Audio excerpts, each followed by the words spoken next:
allegiance. To the flag of the United States of America, to the republic for which it stands, one nation, under God, indivisible, with liberty and justice for all. Good evening, everyone. Recognition is to advise those present at this meeting of the Board of Education of Pinelands Regional School District in the County of Ocean that adequate notice of this meeting was provided in accordance with the Open Public Meeting Act. The notice has been posted in the Board of Education office, junior high school, and high school buildings. The notice was also mailed to the Press of Atlantic City and filed with the municipal clerk of Bass River Township, Eagleswood Township, Little Lake Harbor Township, and the Borough of Tucker. We have a roll call, Mr. Eads. Yes. Ms. McVeigh. Here. Mr. Rossetti. Here. Mr. Bonnicky. Ms. Martin. Here. Ms. Bakalakua. Ms. Bakalakua. Did we mute that? We did mute that. Ms. Fagan. We'll come back. She's absent. Ms. Hannadel. Here. Ms. Bakalakua. I'm sorry. Yeah, I'm here. I didn't realize I was on mute. Yep. Present We got. and remote. All right, thank you. Mr. Bartlett Here. and Mr. Dallio. Here. Moving on to approval of the agenda, approval of October 12th, 2021 agenda. Can I have a motion? Motion. Second. Any questions? Roll call. Ms. McVeigh. Yes. Mr. Rossetti. Yes. Mrs. Martin. Yes. Ms. Bakalakua. Yes. Ms. Hannadel. Yes. Mr. Bartlett Yes. and Mr. Dallio. Yes. That motion carries. Recommend a motion to approve the following minutes. Can I have a motion? Motion. Second? Any questions? All those in favor of approving the minutes, please say aye. Aye. And opposed, please say nay. Abstain. Your abstention is noted. I have to abstain as well.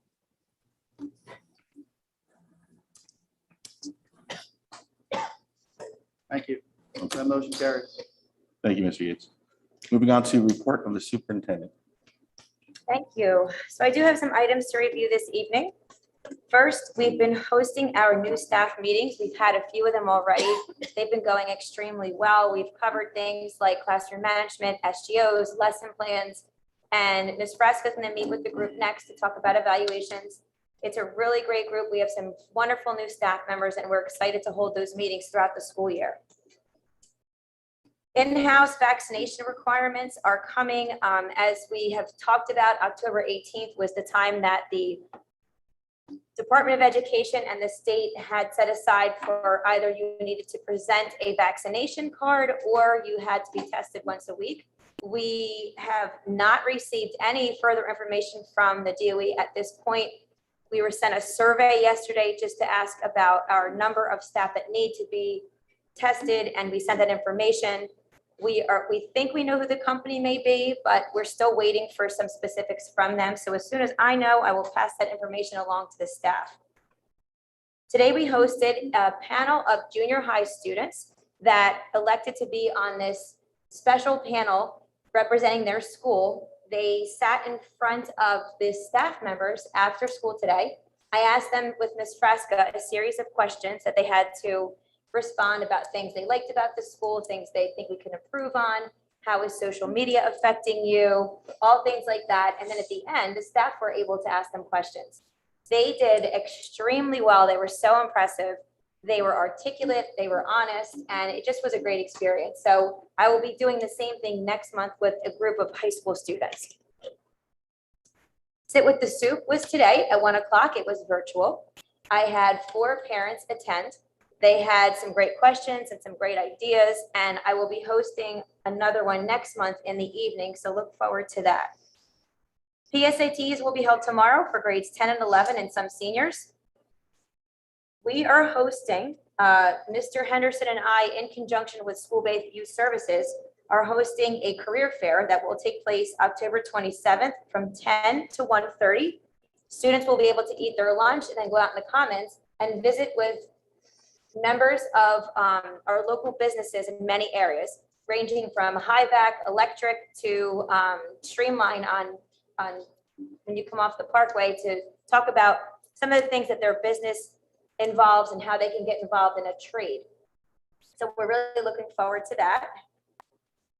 Our board goals were sent out and are available online. If you need the link again, let me know. I just wanted to remind the board of our board goals. We can start working on those. So the first one is to support the district by participating in district events, activities, and long-range facility planning.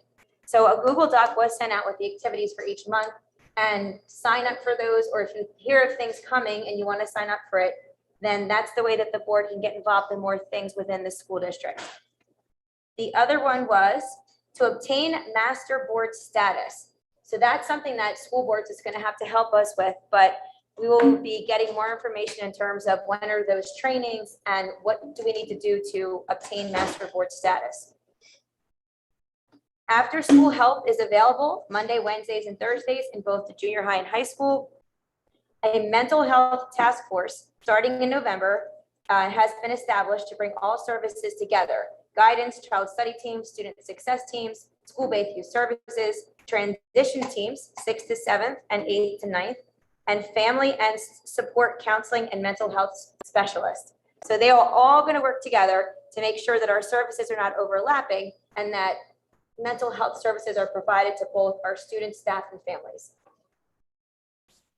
A parent committee was formed. We have board members that are on the committee, and a parent survey was sent out. We had 380 responses. The committee met on September 28th. I believe it was Ms. Hannadel, Mr. Dalio, Mr. Rossetti, and Ms. McVeigh. Ms. Hannadel is the chair of that committee. However, she's not here this evening, so she asked me to highlight some of the events of that meeting. So when we met, we also met with some of the students that are in our cohort that's run through Fairleigh Dickinson, that the teachers are training to be administrators. So I thought it was a good experience for them to work with the board to analyze this parent survey and to come up with some takeaways from it. So some of the things that we found were, it would be helpful to have a 6th grade parent meeting at the end of the year to kind of prepare the 6th grade parents for what's coming in 7th grade. So some of the highlights of format of 7th grade, and they can ask questions of the administration. A lot of it was about communication and giving incentives for more communication from parents, the on-course app and how to get that pushed out to everyone. One of the parents mentioned ROTC, and we discussed that we do have a club in place. It was suggested that financial literacy and life skills are highlighted in the curriculum so parents can see that we actually are teaching those things. And although it's not a separate course, it's embedded in our standards and our curriculum. One of the suggestions was to create an elective called How to Fix Everything. And it would be more of like life skills and things in your home, how to fix your sink if it breaks and things like that. So I thought that was a neat idea. It was discussed that more cultural opportunities are needed. So we discussed some ideas for that. And then the last thing was to have a parent of the week, someone to highlight that's been very involved in the school district or someone that's active. And we can highlight them once a week and send that out through the CAT eye and on Facebook. So as more things come from that committee, Ms. Hannadel will keep you posted. Tutor Me services are going to be starting at the end of this month. Parents will be receiving notification via email.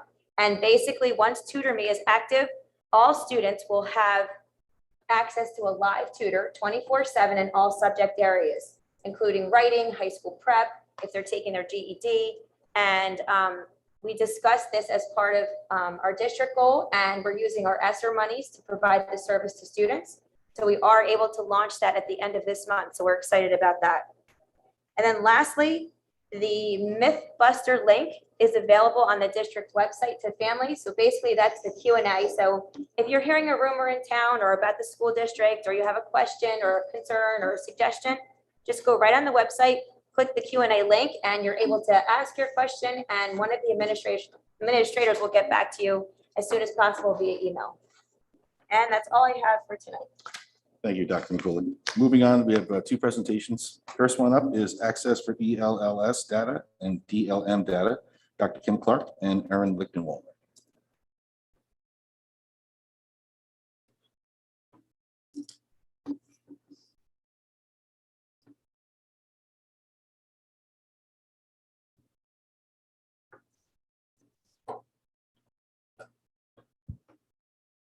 Good evening. I'm Erin Lichtenwalner, and I'm the Director of Special Services.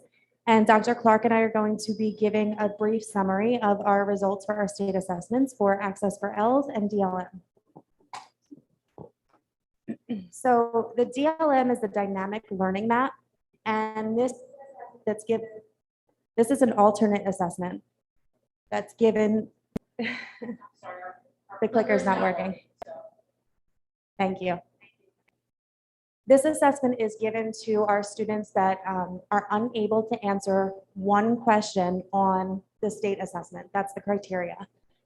So typically we would have more students taking this. We can have up to 1% of our population taking this assessment, but because of last year, a lot of our students were virtual, parents opted out of it. So this is giving the results with 7th grade, 8th grade, and 11th grade. And you can see we do have some students that are approaching these standards and some that are still emerging in these standards. The next slide just gives an outline of what that means. So hopefully we have more students taking this year, and we can show some more information and results in the future. And I'm going to speak a little bit about our Access for Ls. For those of you who don't know, Ls stands for our English language learners. And every year, our English language learners are required to take a language proficiency assessment. And here are the results of those for us. So to give you a background on this, the students who are English language learners take a test that is in 4 different domains: listening, speaking, reading, and writing. Based on the results of the tests from those 4 areas, the company puts together composite scores that determines their oral language comprehension abilities, and that becomes one overall score, which are the scores that I'm going to share with you tonight.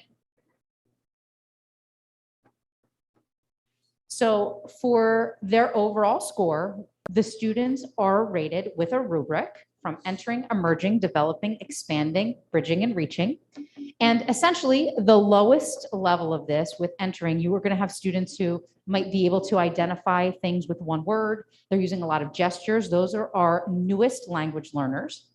As they go up in the rubric, they are able to start using sentences in familiar things, such as the classroom environment, until they hit bridging and reaching, which is when they are able to use long sentences and can use language in a variety of creative ways. So these are our scores for our students. We do not have a large English language learner population at the junior high and the high school here. What we do have, though, are English language learners. What we have found is that our English language learners are often transient. So right now, as of last year, we had 12 English language learners. The year before that, we had 20, and currently, I believe we have 8 or 9. So it is not a population that does stay steady. As you can see from our scores, many of our students fall right in the middle. What is important to note is that once students reach 4.5 or higher on their overall score from the access test, we do a meeting, and we use multiple data points to determine if that student should remain in the program or not. So we use not only their Access for Ls test scores, but we meet with teachers, we do teacher recommendations, we meet with the student, we meet with the parent, and we also do a classroom observation. So anyone that is higher than 4.5, we are doing that and determining if we can exit them from our English as a second language program. If a student is exited based on their scores, we do monitor their progress over the course of the next 2 years, just to ensure that they don't still need that English language support that they had been receiving in the ESL program. Thank you. And does anybody have any questions? Excellent. Thank you. Thank you, ladies. Moving on to the second one, we have student government.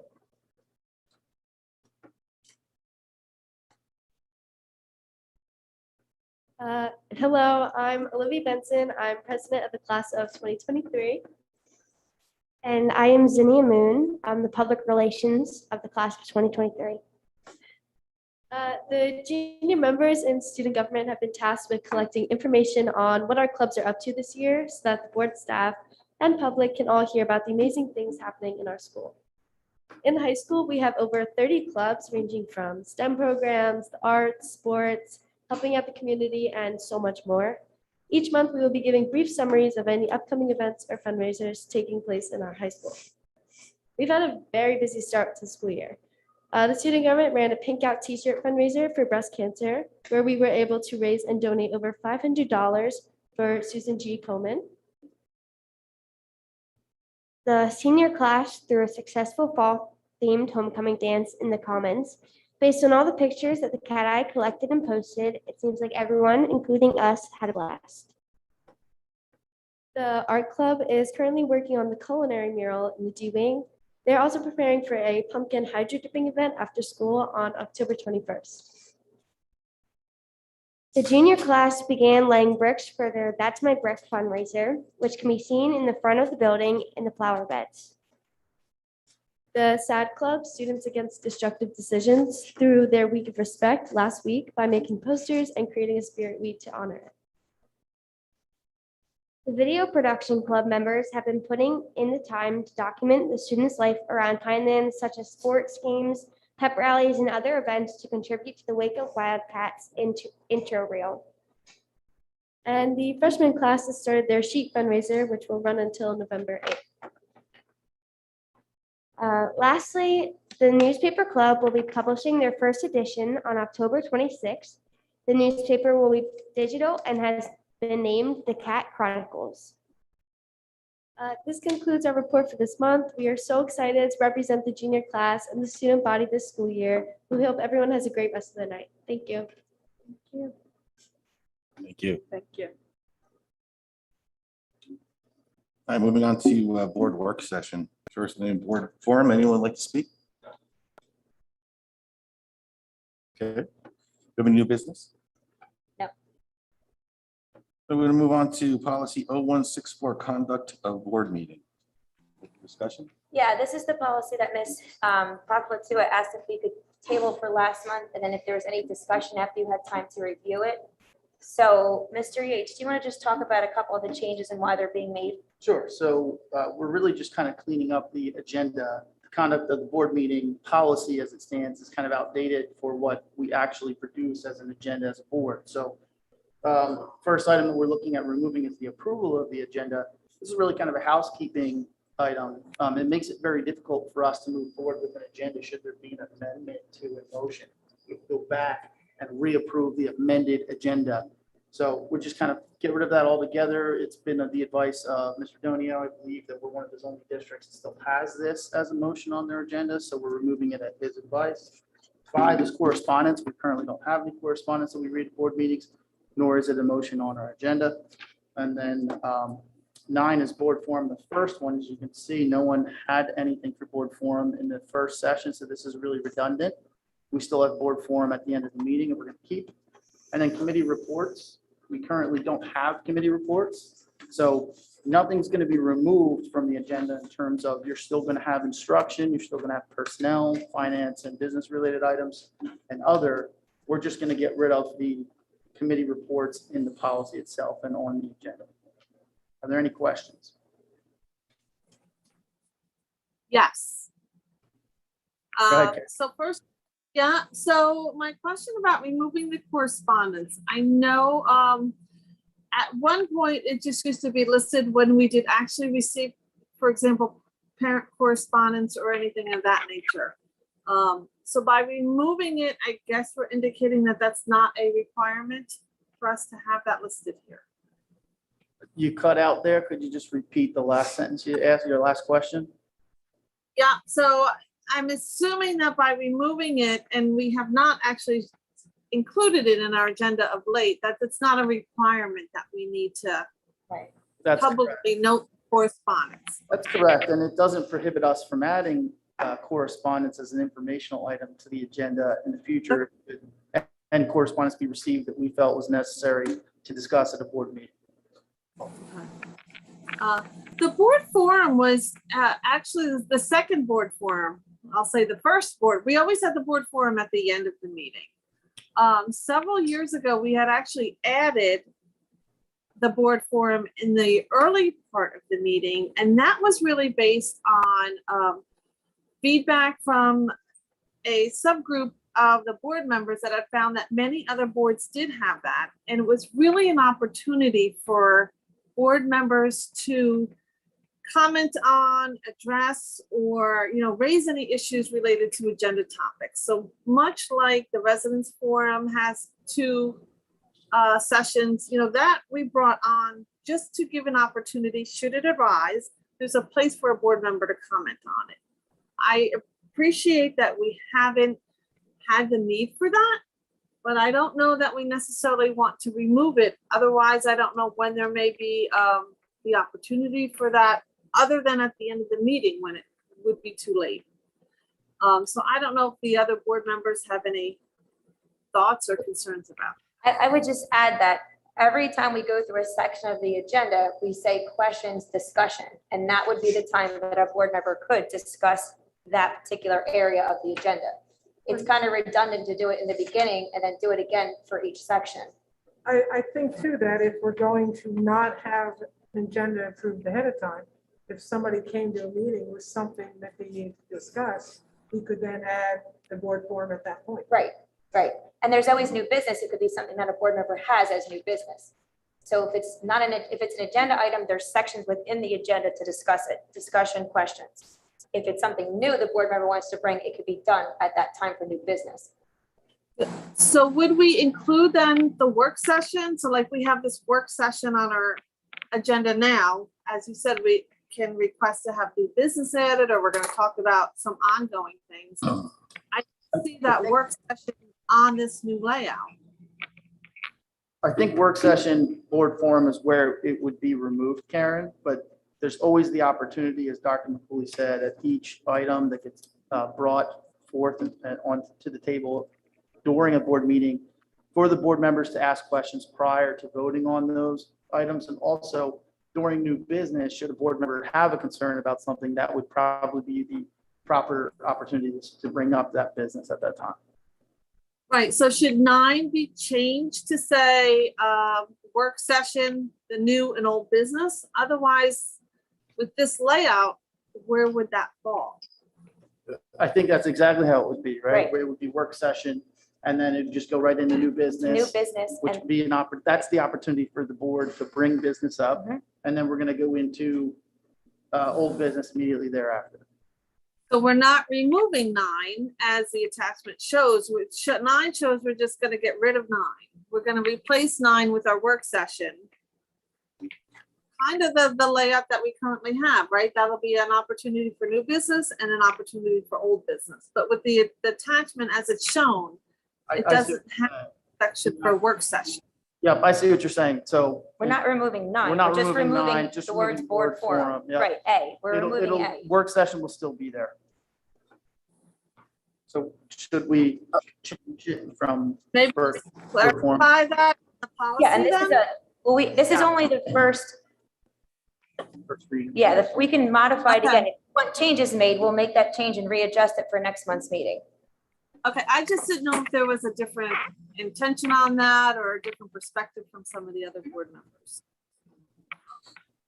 Okay. Is everyone okay with that? Yeah. Okay. I have a question about the approval of the agenda. So if we're taking that out, then how do we go about changing the agenda? We just changed the motion itself right in that, at that moment. So You don't have to say go the back. motion were, I don't know, say we're motion 11A, you could just say motion to approve 11A as amended. After we had a discussion about what needed to be amended. Isn't that kind of sort of what we do already? Well, yeah, but Then right you have to now we have reapprove the amend agenda again. whole agenda. We have to go back and So it's amend just the basically agenda and one then vote on extra the step. Yes, right. Has this been an issue in the past? It was an issue with Little Egg Harbor a couple months ago. And it created a very, Confusing. Take Yeah. longer. very difficult meeting, right? This is procedural. Correct. And the committee reports, you're talking about like our committee, not the committees here, like instructional, personnel. No, that's exactly right. So we're removing the heading committee reports. Okay. And instead, in its place, you're just going to have a motion to approve the instructional items as A through whatever, and then you'll have a motion for personnel items and so on and so forth. So you're just changing word. Correct. Most of it's housekeeping. Okay, I also interpret it as we were removing that. That's why I was No, the boards will still need to Gotcha. approve instructional and personnel and other items. We don't have committees. Right, we just don't have committees other than the finance. And where we do have a committee such as budget, or if we have, occasionally we'll have ad hoc policy committees, that would just come in then under the new business. Correct. We could give the update to that. That's Correct. correct, yep.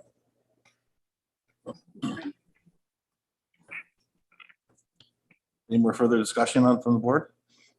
All right, moving on to, So we have to clarify that then, so we'll approve it at the first meeting, and for the second meeting, we can just make some clarifications. So it's a revision, so it doesn't need 2 readings. However, since you want to change, we're going to make the change, and then next month we'll approve it again. Okay, good, thank you. we'll be approving it next month. Yes. All right, the second policy for discussion is 0142-2, board member confidentiality agreement. Discussion from the board.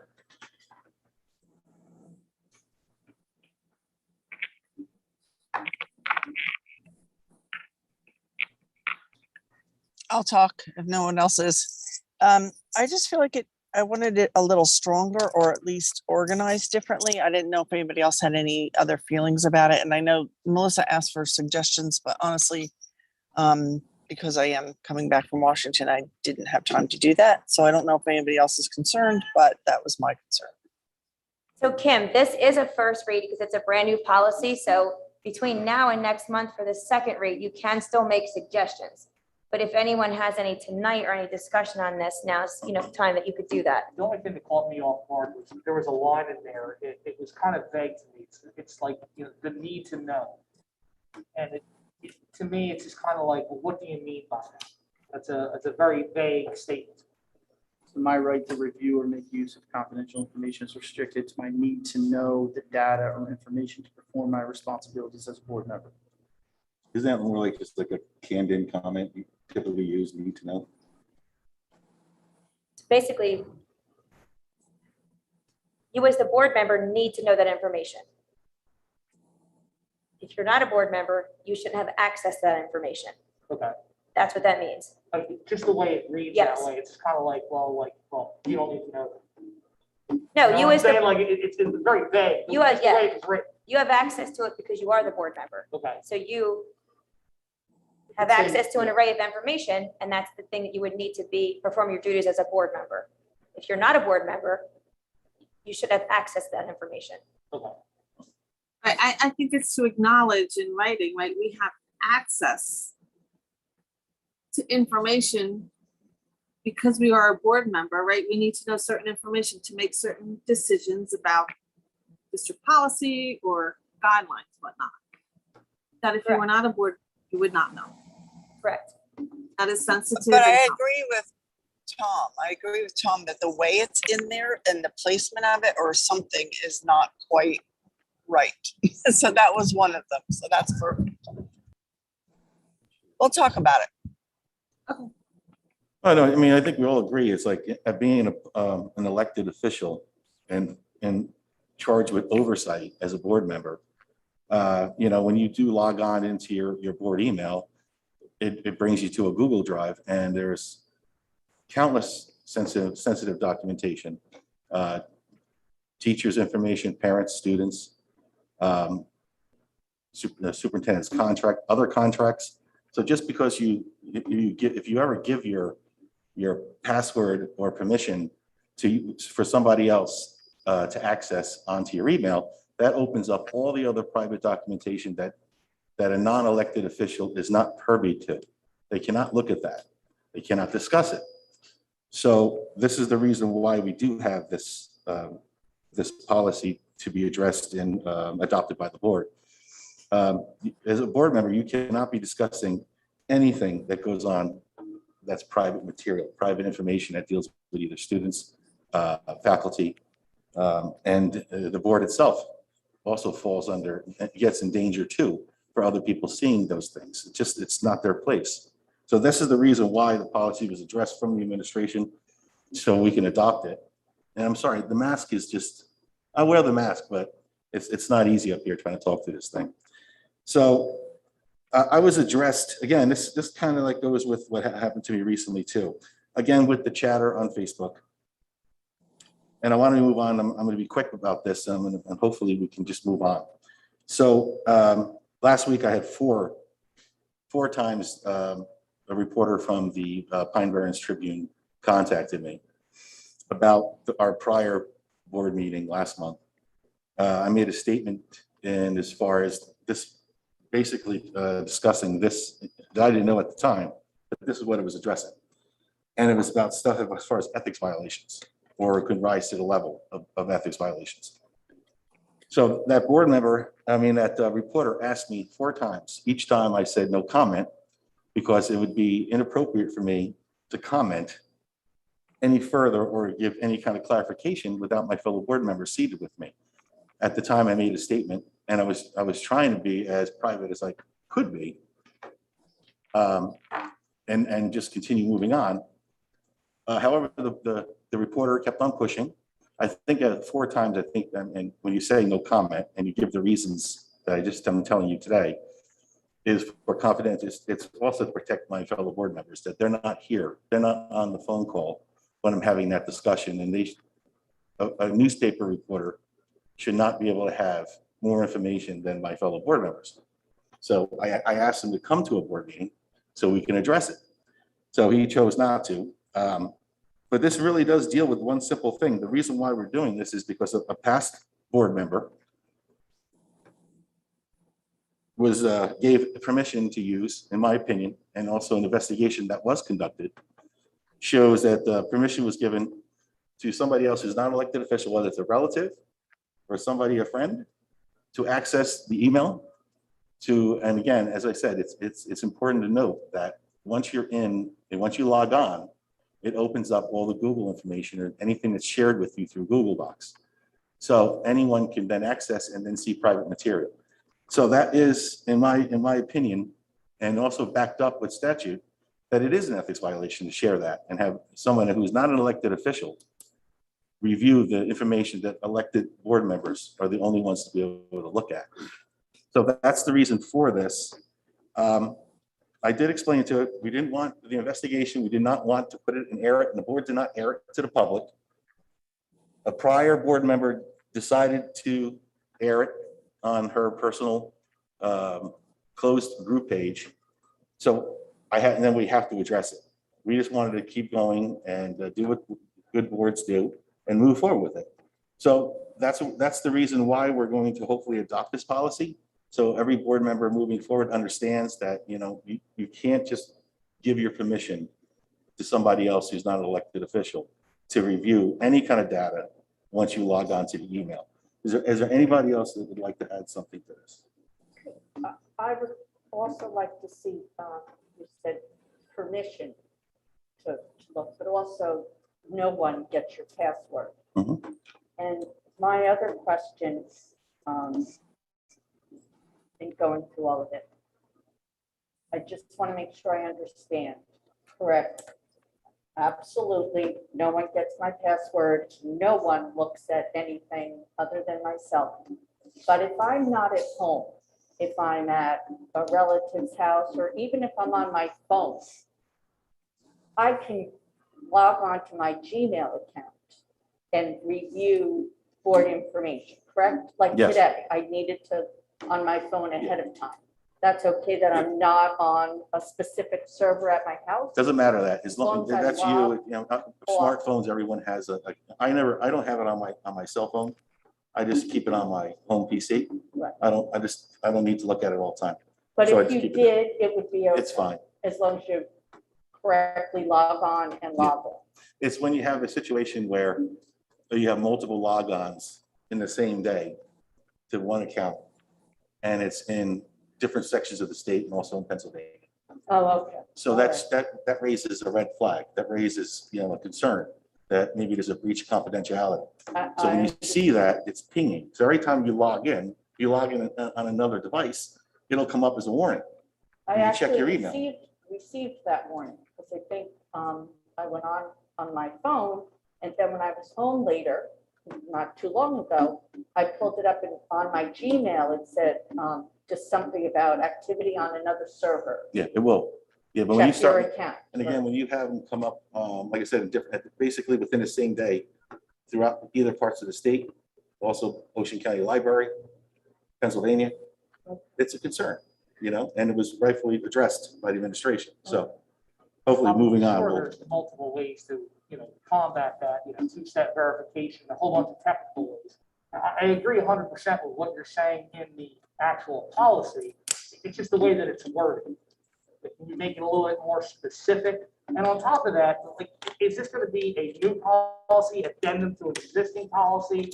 No, this I'm is a, sure we have something in the books. This is the similar. first confidentiality Yeah. policy for the board that so what, there is. this is a more specific one. We do have confidentiality policies. We do have an ethics policy that you sign as a board member. You I was sign gonna the say, I ethics thought disclosure. pretty recently we went And over that's that. also in a policy. State ethics. Yeah, if you see, this is 014.2, there's 014, there's 014.1. This one is taking it one step further to be very, very explicit and clear, because, as you know, we had to do an investigation because of some suspicious activity from a board member's email logins. And when that happens, when that pops up on our server as a safety precaution, it does that for a reason, because a login might be happening, as Mr. Dalio said, at the local library here in town and simultaneously at a hospital in Philadelphia. And that is impossible to be in two places at once, obviously. So when that investigation was done, it was found that a board member gave their credentials to a spouse or whomever, and they were doing board activity, and that cannot happen. There's so many private documents involved in that. There's legal documents, there's contracts, there's student information. And you take an oath as a board member. You go to training, you stand up and you swear yourself in as a board member that you are going to hold information confidential. If you give over your credentials to someone else and they're logging in and doing board business, they've never taken that oath. They can do whatever they want with that. Also, if they are logged into a public place in here in town, who's to say that they don't log out? And then any random person in town is going to be able to go in and see all that information. I actually also questioned that. There has to be something in place, like, say, first, going back to my question just now regarding, say I went here on a computer. If I didn't log off, would the next person come and actually see? So I if would you were, assume so. yes, if you were But still logged into your Gmail, they Yeah. could. However, most of our devices here, once they go to sleep, you'd have to re-log into the device. But yes, theoretically, if you were on a computer here that did not have any type of security function where it shuts down, and you logged in as yourself, and you're looking at all your board documents, and you walked away and went home, the next person can access everything. And that's the issue with security, that, that's your responsibility as the board member to take your login credentials very seriously and to not allow someone else to use them. And, if you're for some reason ill as a board member, you're incapacitated, there's other measures in place. So if the president, for example, can't be president because they're incapacitated, there's a vice president. And then that's a safety measure put into place, that we do have someone that can still facilitate. But to give someone your credentials and having them doing board business is in fact an ethics violation. And we want to make sure that we're extremely clear, because obviously our policies and signing an ethics disclosure every year wasn't working. So now it's very explicit. It's very clear that you cannot do all these things. I'm sorry, I don't have it in front of me. That specifically states, like, that it's an ethics violation to share your password, stuff like that. Yes. Okay. State one does also. I mean, it's common sense. It's just, You would think. But we shouldn't have to go through an investigation and spend countless hours and worried about our private documents because someone is handing over their private information when they should have just said, I can't fulfill my duties for a few months. And that's why this policy is being developed. I don't want to harp on it, but should we look into not allowing me to log on another server? No, I mean, you'd have to judge yourself and your capacity to use I technology, just really. you know, so if you this is feel very safer. Bothersome and worrisome. No, if you that- feel safer, you know, having your own personal device to do your business or your phone, then that's, you know, because you know, you have control of those things. No one else is going to be going into that. Right. So I would make that suggestion, but you know, someone that's a little more savvy knows that they would go into any computer, you have to log out of it. Yeah, that's really very worrisome to me that. Oh, it's a Public- concern. It's a concern of the board, and all could board members look should be at concerned with it. Information. And again, like I said, I didn't want to spend that much time on it. I don't want to be back with this tit for tat. So let's move on. So can we?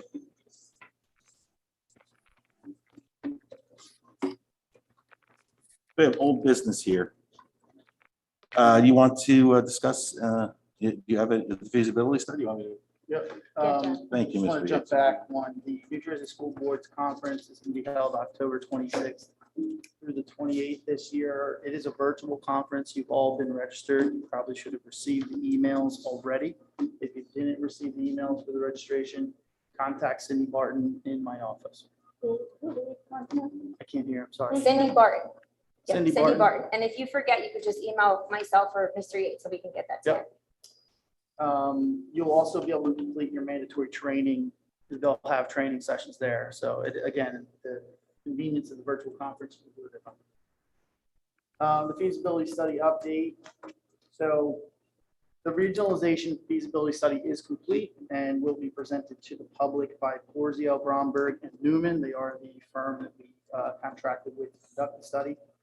That will be presented on Monday, October 18th at 6 p.m. in the high school auditorium. So those in attendance Monday, you will be able to ask questions and participate in the meeting. We ask that you please RSVP to Susan Schilling if you plan to attend.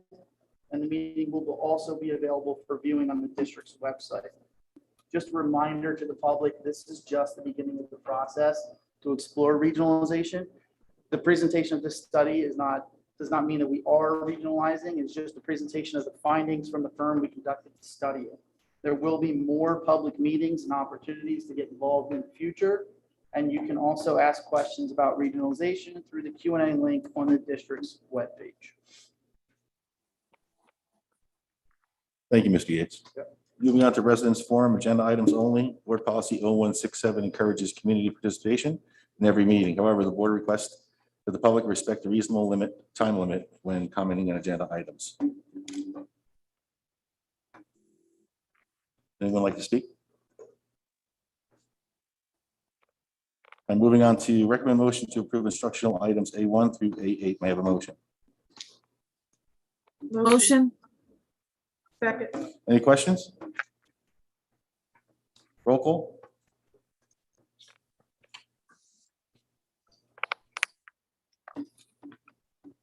All right, Mrs. McVeigh. Ms. Yes. McVeigh. I'm sorry. Mr. Rosetti. Yes. Mrs. Martin. Yes. Ms. Pakalakua. Yes. Ms. Hannah. Yes. Bartlett Yes. and Mr. Dalio. Yes. That motion carries. Moving on to personnel items. Recommend motion to approve the following personnel items B1 through B12. May I have a motion? Motion? I Second. have Ms. McVeigh and Mrs. Pakalakua. Any questions? Roll call? Ms. McVeigh. Yes. Mr. Rosetti. Yes. Mrs. Martin. Yes. Ms. Pakalakua. Yes. Ms. Hannah. Yes. Mr. Bartlett Yes. and Mr. Dalio. Yes. That motion carries. Operations, recommend motion to approve the following operation items C1 through C11. May I have a motion? Motion. Second. Any questions? Roll call. Ms. McVeigh. Yes. Mr. Rosetti. Yes. Mrs. Martin. Yes. Ms. Pakalakua. Yes. Ms. Hannah. Yes. Mr. Bartlett. Yes. Mr. Dalio. Yes. That motion carries. Report of the Board Secretary, Business Administrator. Recommend motion to approve the report of the Board Secretary, Business Administrator, items D1 through D14. May I have a motion? Motion. Second. Any questions? Roll call. Yes, on everything except any bills that pertain to shared services under D1. I will abstain. Mr. Rosetti, Yes. Ms. McVeigh, your abstentions noted. Thank you. Mrs. Martin, Yes. Ms. Bakalakua, Yes. Ms. Hannadel, Yes, and great job on the numbers and especially the ESSER grants. thank you. Mr. Bartlett, Yes. Mr. Dalio, Yes. that motion carries. Informational items. The following items are being presented for informational purposes below A and B. Residents Forum, general topics. Board Policy 0167 encourages community participation in every meeting. However, the board requests that the public respect a reasonable time limit when commenting on any topic. Over to the public.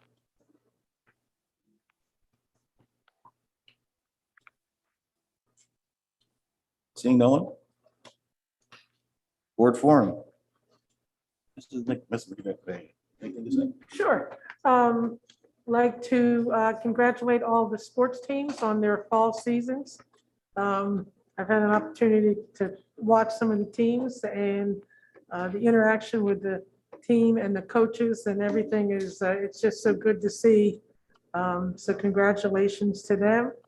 I'd like to say kudos to anyone who was involved in the 8th grade Pinelands experience. It's my understanding that the event was well run, and the 8th graders sincerely appreciated that opportunity to have that experience. And that's all I got. Thank you. Mrs. Martin. Yes, I'd like to praise the whole process for the dual enrollment academy, speaking from personal experience, but then also another resident mentioned it to me. Just the process seems so much more simplified, easy to follow, and really it's going great. And I also really enjoy reading. I think it's the sports marketing class that puts out the cat attack. I think it's great. It's well written, and I really enjoy reading it every week. Thank you. Thank you. Ms. Hannadel. Yes, actually, I just want to say, I really loved hearing the student council again. That was my favorite thing of the night. That's so great to have the kids back.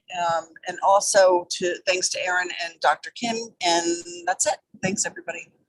Thank you, Kim. Ms. Pakalakua. Yeah, all of the same. Only other thing I have to add is want to encourage the public to come out and start to hear and learn of the findings from the feasibility study. So again, that date was it the 18th, Jonathan? At Karen, 6 it's Monday. Yeah, Monday, 6 o'clock in the high school auditorium. Yeah, so just want to encourage participation. So thank you all. Thank you. Mr. Bartlett. Thanks, Jonathan, for stepping up tonight, filling in for Nick. Well, It's great. my pleasure. I guess this isn't your first rodeo. No, it's not. No, All right. I appreciate it. And then I would also echo what Kim said about just hearing from the students. It's nice to hear from the students about what's going on with the students and not just us talking about it, but having them come in and present. That was really nice. So thank you. Thank you. Thank you, Ms. Bartlett. Mr. Rossetti. I guess everything's been said, pretty much. You could thank you for for the the presentations. presentations, and thanks, John, for doing this tonight. And also want to say what Mrs. McVeigh was saying, the sports. I've had the privilege of going to the past few football games, and it's been like very exciting, like just really great watching, like the homecoming victory and everything. So go Wildcats. That's it. Thank you, Mr. Rossetti. Yeah, way to go football team, I mean, that was pretty impressive. I'm so happy that the Pinelands experience that is they're making headway with that. And thank you for everyone who participated, all the teachers that did that. Hopefully it turns into a weekend thing. first time. I was seventh grade. So my class was the first to experience it. It was excellent. I still remember it to this day. So that was fun, and I'm glad to see it coming back. Mr. Rossetti, thank you for having the most original mascot today. That's Scary. It is scary a little bit. All right, so moving on, I have nothing more. Can I have a motion for adjournment? So made. Second. All ayes, Aye. nays, Aye. abstentions? Thank you, everybody. Thanks, everyone. Just a reminder, a regular meeting of the board will be held November 9th, 2021, and the regionalization presentation will be October 18th, this upcoming Monday, 6 PM in the high school auditorium. Thank you. Yeah.